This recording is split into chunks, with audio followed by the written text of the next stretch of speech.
Hello cuties. Actually first నేను ఈ సారీ చూసినప్పుడు ప్లెయిన్ సారీ అనుకున్నాననమాట.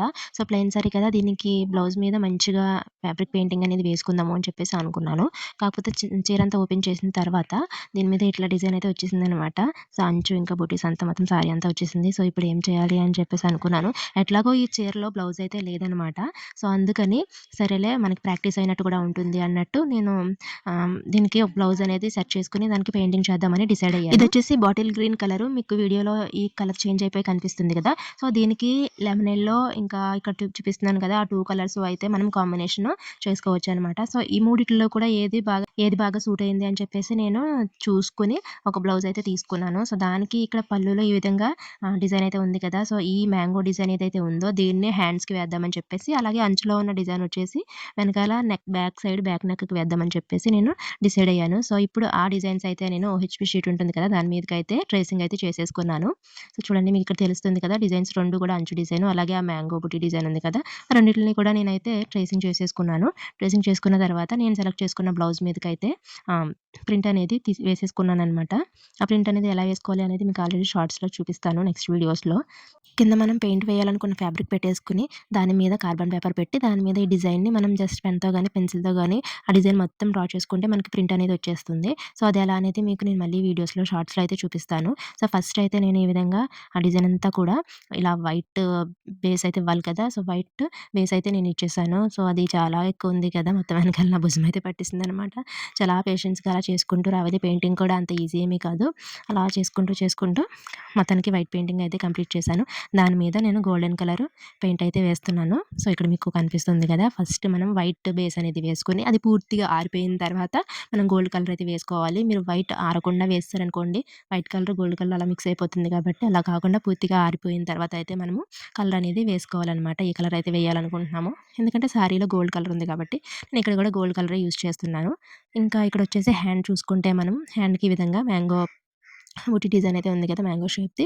సో, అది డ్రా చేసేసుకొని దానికి కూడా సేమ్ వైట్ బేస్ అనేది వైట్ పెయింట్ అనేది వేసేసుకొని అది డ్రై అయిన తర్వాత మళ్ళీ దానికి కూడా కంప్లీట్‌గా ఇట్లా గోల్డ్ కలర్ పెయింట్ అయితే వేసేస్తున్నాను. గోల్డ్ కలర్ అంటే మనకి ఇట్లా పెద్ద పెద్ద డిజైన్స్ ఉన్న వాటికి ఫ్లాట్ బ్రష్ అనేది చాలా యూజ్ అవుతుంది. మనం ఫ్లాట్ బ్రష్‌తో వేసుకోవడం నేర్చుకుంటే చాలా మంచిదనమాట. నేను ఫస్ట్ టైమ్ కదా! ఇలా యూజ్ చేస్తుంది. కొంచెం కష్టంగానే ఉంది. అయినా గానీ మనకి పని అనేది తొందరగా అయిపోతుందనమాట. అంటే ఫాస్ట్‌గా వర్క్ అనేది మనకి కంప్లీట్ అయిపోతుంది. సో, మనం కష్టంగా ఉన్నా గానీ ఫ్లాట్ బ్రష్‌తో కూడా వేయడం నేర్చుకున్నామనుకోండి, మనకి వర్క్ అనేది చాలా తొందరగా అయిపోతుంది. అలాగే మనం రౌండ్ బ్రష్‌తో వెయ్యాలి అనుకుంటే అది మనం వేయడం మనకెలాగో అలవాటుంది కాబట్టి ఈజీగా అనిపిస్తుంది. కానీ టైం ఎక్కువ తీసుకుంటుందనమాట. సో, అందుకని కష్టమైన ఫ్లాట్ బ్రష్ కూడా యూసేజ్ అనేది మనం నేర్చుకుంటే మంచిది. ఇక్కడ మీకు ఒకటి గమనించారో లేదో పెయింట్ అనేది నేను డైరెక్ట్ ఓపెన్ చేసి అలా వేసేస్తున్నాను. కానీ దీంట్లో నాకైతే మొత్తం వేసిన తర్వాత అది డ్రై అయిన తర్వాత నాకు ఒక మిస్టేక్ అనిపించింది. ఏంటి అంటే దీంట్లో కొంచెం మీడియం గానీ, లేదంటే వాటర్ గానీ యాడ్ చేసుంటే బావుండేదేమో. నాకనిపించేది మీడియం అనేది ఎందుకు యాడ్ చేయాలబ్బా పెయింట్స్‌లో అని చెప్పేసి అనుకునేదాన్ని గానీ, ఇప్పుడు ఈ డ్రై అయిన తర్వాత లుక్ చూసినప్పుడు నాకనిపించిందనమాట. ఓకే. మనకి అక్కడక్కడ ఇలా ప్యాచీ కింద రాకుండా మనకి పెయింట్ సాఫ్ట్‌గా, ఈవెన్‌గా రావాలి అంటే మనము ఈ థిక్ అయిపోయిన పెయింట్ ఏదైతే ఉంటుందో దానికి కొద్దిగా మీడియం గానీ, వాటర్ గానీ యాడ్ చేసుకుంటే మంచిదనమాట. మనకి పెయింట్ అనేది కొంచెం లిక్విడ్ ఫామ్‌లో ఉంటే పర్వాలేదు. అంటే మరీ పలచగా కాకుండా మనం పెయింట్ వేసుకోవడానికి తగ్గట్టుగా ఉంటే పర్వాలేదు. లేదు బాగా థిక్‌గా ఉందనుకోండి దాంట్లో కొంచెం మీడియం గానీ కొద్దిగా 3 డ్రాప్స్ అట్లా వాటర్ కలుపుకొని వేసుకుంటే మనకి పెయింట్ అనేది స్మూత్‌గా మంచిగా వస్తుందనమాట. సో, నేనైతే ఇక్కడ డైరెక్ట్ పెయింట్ ఎలా ఉందో అలా వేసేసాను. అది కొంచెం థిక్‌గా ఉండడం వల్ల నాకు అక్కడక్కడ ప్యాచీగా ఉన్నట్టు అనిపించిందనమాట. ఇంకిక్కడొచ్చేసి రౌండ్ బ్రష్‌తో నేను మధ్యలో అట్లా చిన్న చిన్న డాట్స్ కింద అయితే పెట్టుకుంటున్నాను. శారీలో ఉన్న ప్రింట్ మీద కూడా అలా ఉంది కాబట్టి సేమ్ అదే విధంగా నేను ఇక్కడ డాట్స్ అయితే పెట్టేస్తున్నాను.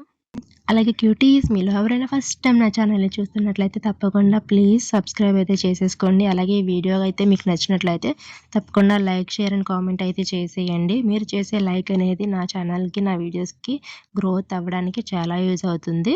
సో, పూర్తిగా నేనైతే కంప్లీట్ చేసేసాను. ఇక్కడ 2 హ్యాండ్స్‌కి ఇట్లా అటొక హ్యాండ్ 2 హ్యాండ్స్‌కి కూడా ఈ విధంగా ఈ మ్యాంగో డిజైన్ ఏదైతే ఉందో దాన్ని వేసుకున్నాను. ఇంకా బ్యాక్ సైడ్ వచ్చేసి ఆల్రెడీ ఇందాక మనం ఫస్టే వేసుకున్నాం కదా! సో, బ్యాక్ సైడ్ అనేది మీకు ఈ విధంగా కనిపిస్తుంది. సో, దీన్ని బ్లౌజ్ అనేది స్టిచ్ చేసిన తర్వాత ఎలా ఉంటదో కూడా మీకు లుక్ అయితే నేను చూపిచ్చేస్తాను. కొంచెం ఓపికగా మనము పెయింట్ అనేది వేసుకుంటే గనక మనకి సూపర్‌గా మన బ్లౌజెస్ మీద గానీ, లేదంటే మన డ్రెసెస్ మీద గానీ, శారీస్ మీద గానీ మనం పెయింటింగ్ డిజైన్ అనేది వేసుకోవచ్చనమాట. ఫస్ట్ మనం ఒక డిజైన్ సెలెక్ట్ చేసుకోవాలి. ఆ డిజైన్ తగ్గట్టుగా పర్ఫెక్ట్ అవుట్‌పుట్ రావాలి అంటే మనకి ఓపిక అనేది చాలా ముఖ్యమనమాట. సో, అది ఉంటే మనం మంచిగా నీట్‌గా వేసుకోవచ్చనమాట. ఎందుకంటే విసుక్కుంటూ వేసామనుకోండి పెయింటింగ్ అనేది అటు ఇటు షేప్ అవుట్ అయిపోతూ ఉంటుంది. అలా కాకుండా ఓపికగా వేసామనుకోండి, సో, మనకి వేసే ప్రతీదీ కూడా చాలా నీట్‌గా, చక్కగా వేయాలనిపిస్తుంది. సో, నెక్స్ట్ వీడియోతో మళ్ళీ మీ ముందుకొస్తాను. అప్పటి వరకు keep watching, keep waiting. Thank you for watching. By.